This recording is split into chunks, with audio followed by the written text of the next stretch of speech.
Hi, I'm Julie Miller, and I work for CASE MCQ in the Muddy Sea and the Centre-Québec.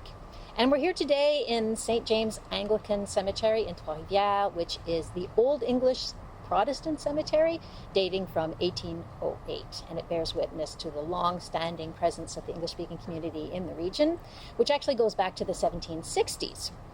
And we're here to stand beside the grave of Adelaide Gugy, who died in 1818 at 40 years old. Now, her gravestone is the only one that's inscribed in French. And we don't really know anything about her. There's nothing on the tombstone that says anything about her nor about her family. So, who is Adelaide Gugy, and why was a French-speaking woman buried in an English cemetery?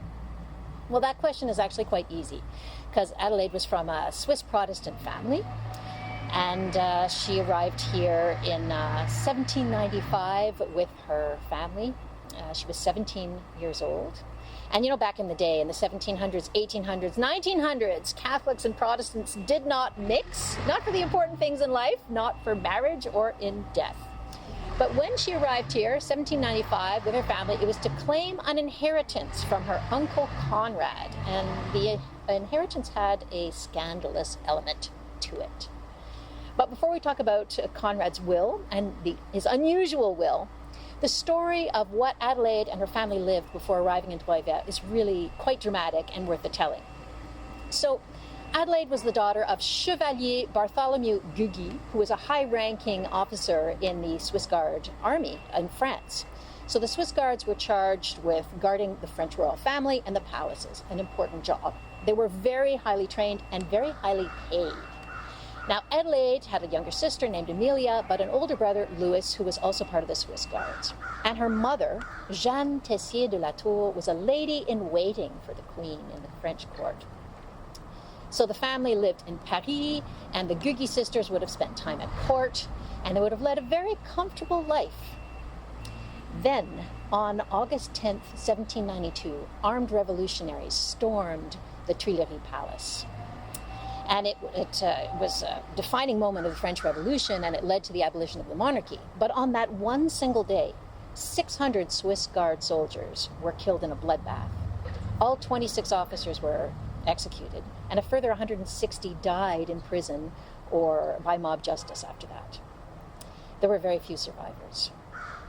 Luckily, Barthélemy and Louis were among them, because they'd been part of a contingent of soldiers that had previously been sent to Normandy to escort a shipment of grain back to Paris. So somehow they survived. But when they arrived back in Paris, they were disarmed and they were invited to join the revolution, which they declined to do, and they fled.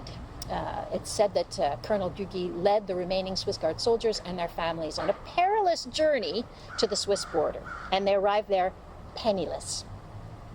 Now, Adelaide's uncle Conrad, Barthélemy's brother, his fortunes had turned out quite differently. He'd enlisted with the British Army, well, not enlisted because he was an officer, but with the British Army, with the Royal Americans, and he was at Louisbourg, he was at the Plains of Abraham, and he rose in the ranks until he was the powerful and respected secretary of Governor Haldimand, when Haldimand was the secretary of the governor of Trois-Rivières in 1762 and 63. And Conrad was a very savvy businessman, because before long he'd acquired not one, but 4 seigneurial properties, the richest lands in the region, which are in Yamashish. And he'd also acquired a controlling interest in the Forge Seigneuress, the Seigneuress ironworks as well. And he was part of the Legislative Council. So quite different outcomes for brothers Conrad and Barthélemy. And you might wonder, wow, it must have been pretty rare for 2 brothers to be on opposing sides or opposing armies. But not at all for professional soldiers back in the day. It happened actually quite often to families of Swiss soldiers, Scots soldiers, and so on. And if you wonder if there were any hard feelings between the brothers, Adelaide was christened Conradine in honor of her uncle Conrad. And Conrad, before he died, because he was childless, he named his brother Barthélemy as his heir, just before dying in 1786. So, when Barthélemy and his family arrived at the Swiss border, penniless and shaken, did they immediately make plans to come to Canada to live on the lands they'd inherited from Uncle Conrad, from Conrad, 6 years previously? Come to think of it, had Barthélemy or Louis even come to Canada to take care of the succession after Conrad's death? No, they had not. And there's a reason for that, because there was a very unusual and even scandalous clause in Conrad's will. Now, the legal term for it is a usufruct clause, but what it basically meant was that it named a woman called Elizabeth Wilkinson as the holder of all the titles and deeds to the lands and the sole beneficiary of Conrad's wealth for the duration of her lifetime. And after Elizabeth's death, then Conrad's lands and wealth would pass to his heirs, but not a minute before. So, who was this woman? Who was Elizabeth Wilkinson? Well, Adelaide and her family would have known very well who she was, although they probably never met her, and they probably spoke about her as little as possible, because Elizabeth and Uncle Conrad lived together in sin. They never married, they never sought the blessing of the church. Now, this was the scandal of all scandals for those days, especially for a woman. And they'd lived together for decades. They met in Europe before Conrad even came to Quebec, and Elizabeth came out and joined him sometime in the 1760s. Unfortunately, and this is quite sad, we don't know anything about her family background and really very, very little about Elizabeth herself. But we do know that Conrad trusted her implicitly. Whenever he was away on business, which was fairly often, it was Elizabeth who would sign the official seigneurial documents, which was unusual, and it was together as equals that the two would manage their 4 seigneurial properties. This was extremely unusual. When Conrad died in 1786, it was under the shadow of a long, complicated, drawn-out court case which involved money and debt, and the judgment had gone against him just before his death. So after his death, Elizabeth worked really very, very hard to clear his name and to erase the debts, and she was successful. She became Seigneuress officially. She was sworn in a ceremony, and she continued to manage the lands. She actually managed them so well that she acquired a 5th seigneurie, and the 4 old ones prospered like never before. So whatever her background was or had been, she was obviously educated, and Elizabeth Wilkinson must have been a formidable woman. Now, Elizabeth died in 1794, 8 years after Conrad did, so that left the way clear for Barthélemy, Louis, and the whole family to come and claim their inheritance. And when they arrived in 1795, they might have been surprised to find out that Elizabeth had also made a will, because she had wealth of her own, considerable wealth. And in her will, she took care of her 2 nieces, Adelaide and Amelia, because she knew very well that as the male heir, Barthélemy would inherit the lands and the business interests.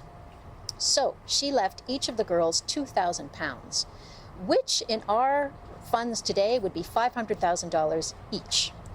And Adelaide, as the eldest, also inherited all the contents of the manor house, all of Elizabeth's gowns and her jewelry, all the farming implements, and the livestock. So Adelaide and her family, who less than 3 years before had been penniless refugees, not to mention homeless, in Switzerland, were now wealthier than they had ever been. They were the elite of the elite in Trois-Rivières. And they must have been absolutely delighted with the money and with the land, if not with the woman who had managed them so well, too. Elizabeth was an anomaly for her day. It was just inconceivable back then for a woman to live out of wedlock and have any respectable qualities. There was no quality that could redeem such a woman. The sin was just too great. And I don't think that Barthélemy or his sisters did anything to preserve her legacy. In fact, perhaps, maybe the opposite. So shortly after they arrived here in Trois-Rivières, Barthélemy died, leaving Louis to be the heir. And one of the first things he did was to sell that 5th property that had been in Elizabeth's name so that he would not be associated with her in any way. And he kept the 4 other seigneuries that were in Conrad's name. There's a further scandal to this story, and it's revealed in Elizabeth's will. And that is that Elizabeth Wilkinson was a slave owner. She seems to have acquired the slaves after Conrad's death, but there's really no knowing. And there's no knowing how many she had in total. But in her will, she freed a man named Charles MacLeod with a gift of £100. but she passed 2 people on to her niece Adelaide, making Adelaide a slave owner at 17. So what Adelaide thought or did about this is completely unknown. But what's even sadder is that nothing is known of the lives or the fates of the 2 people in question. But what we do know is their names. We know their names. And this is thanks to the work of Professor Charmaine Nelson and some of her students from McGill University who were doing some research. And they turned up a bill of sale dating from 1788 in Quebec City, in which a Miss Elizabeth Wilkinson of Yamashish pays £40 to Mary Gill, the widow of William Gill, who was a slave trader who was based in Quebec City, to buy a woman named Rebecca and her 10-month-old baby, Peggy. So little Peggy would only have been 7 or 8 years old when she passed from one mistress to another, and we don't know what happened. So Elizabeth Wilkinson was a very complex woman, very, very complex, and it's hard to know what her niece Adelaide thought about her. Did she admire her? Was she intimidated by her? Was she appalled by her? Or was it some mix of all of the above? And before finishing, I've already acknowledged the work of Charmaine Nelson to look into the history and document the history of slavery in Quebec. There's the earlier work by historian Marcel Trudel as well. But I'd really like to acknowledge the work of historian Michel Gélina, who's written a 2-volume book of biographies about historical women from the Mauricie area. And the book is called Ma Voisine Dérange. I love the title. And it was Madame Gélina's work that first led me to hear about Adelaide and her auntie, Elizabeth Wilkinson.